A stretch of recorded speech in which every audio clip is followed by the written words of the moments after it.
ఏంటని అసలు ఏం జరిగింది? అసలు ఊహించని వీడియో అది. పరిస్థితి ఏం బాగోలేదు సార్. పర్సనల్ గాను ప్రొఫెషనల్ గాను చాలా బ్యాడ్ అయిపోయాను. బోరుగడ్డ అనిల్ ఆయన మాట్లాడడం కానీ లేకపోతే ఆయన దూకుడు కానీ అది వేరే రకంగా ఉండేది. ఒకసారి చూద్దామా?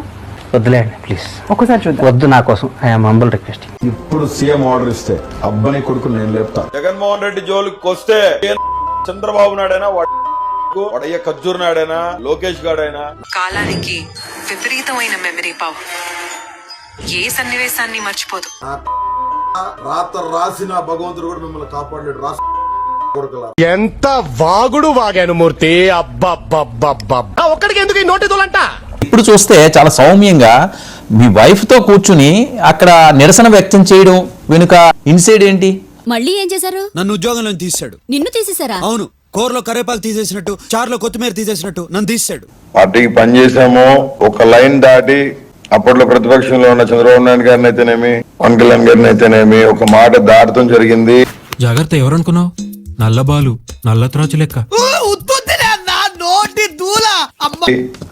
దానికి రియలైజ్ అయ్యాను. ఐఎమ్ వెరీ సారీ ఇప్పుడు చెప్పేది ఇప్పుడు that what all I spoke about Pawan Kalyan గారు అండ్ చంద్రబాబు నాయుడు గారు. వైసీపీ వారు కోరుకుంది కూడా అదే, అలా మాట్లాడకూడదని జగన్ అన్న చెప్పారు కాబట్టి నేను అపాలజిస్ట్ చేశాను. మాటల్లో తేడా కనిపిస్తోంది, వీడి మనం నమ్మలేం. రాజకీయాల్లో అనేది ఇవాళ ఉన్న పొద్దు రేపు ఉండదు. ఎవడెవడో ఏదేదో కనిపెడుతుంటే మీరు ఇది కనిపెట్టారా? ఇవాళ ఉన్న శత్రువు రేపు ఉండడు, మిత్రుడు అవ్వచ్చు. నీ ఒపీనియన్ ఓడరా అడిగిండు, నాకే నీ మీద ఒక ఒపీనియన్ లేదు, మాట్లాడకు. అలాగా మిత్రులుగా ఉన్న వాళ్ళు జగన్మోహన్ రెడ్డి గారికి శత్రువులుగా మారారు. రాజశేఖర రెడ్డి గారు చనిపోవడంతో. ఏం మాట్లాడుతున్నారా నువ్వు? నీకేమన్నా బుర్రున్నారా? ఏం మాట్లాడు ఎందుకు ఈ పాయింట్ తీసుకొచ్చానంటే, ఇప్పుడు చెప్పు, నువ్వు చెప్పు, వినండి రా, మీరందరూ వినండి. 22 కేసులు 3 రోజులు కుక్క అనుకుంటారు కొట్టి 3rd డిగ్రీ. తిరిందా అరవకో, మొన్న నాకెలాగే కాలింది. చెప్పారా అనిల్? అది జడ్జి ముందు చెప్పారా ఇలాగ మమ్మల్ని కుట్టారండి, 3rd డిగ్రీ చేశారని? మీకు ఆ డౌట్ ఎందుకు వచ్చింది సార్? వస్తాయి చెప్పాను. ఇంట్లో పెట్టారు, ఇంటికి తీసుకెళ్లారు. ఏం జరిగింది? ఆ జడ్జి గారు నేను ఏం చెప్పినా వినకుండా ఇలా అన్నారు. ఈ ఆపాకలన్నా తినరా, నీ కడుపులో చెడు బుద్ధులన్నా పోతాయి. కడుపు అంతా చెడు బుద్ధులేరా. ఇలా చూపించారు. ఇట్లా ఆడికి అలాగే అవ్వలేరా? అంటే ఏ స్థాయి వ్యక్తులు మీ మీద చేయి చేసుకున్నారు? CI Kurnool 3 times.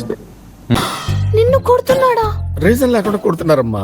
ఇవన్నీ ఇంత బాధపడి నేను బయటకు వస్తే ఒక వీడియో క్రాంతి టీవీలో మాట్లాడతా, బోరుగడ్డ అనిల్ కుమార్ అనేవాడు జైలుకి పోతే నేను కూడా సంతోషపడ్డా అన్నాడు ఒక పనికి మాలినోడు. ఇప్పుడు అతనికి మా వైఎస్ఆర్ కాంగ్రెస్ పార్టీకి సంబంధం లేకపోయినా సో ఈ మీడియా అంతా మాకేదో సంబంధం ఉన్నట్టుగా కట్టు కథలల్లి 2-3 ఏళ్ళు బాగా తిప్పారు. నీ అవతారం చూసుకున్నావా? 22 కేసులు పెట్టుకొని 9 రోజులు జైలు ఉండొస్తే నాకు ఇక్కడ ఆ గొట్టంగాడు కొనికిస్కా గొట్టంగాడు లోఫర్ నా కొడుకు వాడు మాట్లాడతాడా వెంకటరెడ్డి గారు నా గురించి? వాడంతా వాడు బతికేంత గురు. మీలో మీరు కొట్టుకుని చావండి, నన్ను ఎంటర్టైన్ చేయండి.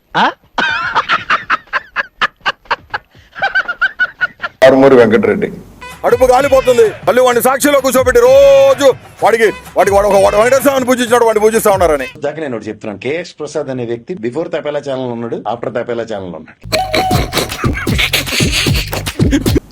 వాడు చుట్టూరు రెడ్లు దళితుల్ని మారణ హోమం చేసిన కుటుంబాల్లో ఒక ప్రప్రథమైన కుటుంబం. చిన్నప్పటి నుంచే వాళ్ళకి దళితులంటే పడదు. దళితులు తిరిగిన వీధిలో కూడా వాళ్ళు తిరగరట. దేశమంటే మట్టి కాదు, దేశమంటే కులమురు, కులము కంటే ఏది మిన్న కులమైన బలమురు. వెంకటరెడ్డి మీద అనిల్ టార్గెట్ ఏంటి? వాడొక పిల్ల వచ్చే కదండి, తీసేయండి. అదే అంటున్నాను, మరి దాని గురించి అంటున్నాను నేను. తన ఏంటి టార్గెట్ అసలు? నేను 10 సంవత్సరాల నుంచి వైఎస్ఆర్సీపీ పార్టీ కష్టపడుతున్నా. ఆ సీట్ ఎవరో కూడా మాకు తెలియదు. దృష్టికి మరి కాదారులు ఎంటుకలు లెక్కపరుచుకుంటే ముళ్ళ పంది అనుకుంటున్నారా? వెంకటరెడ్డి అంతు తేలిస్తా అంటున్నాడు బోరుగడ్డ అనిల్.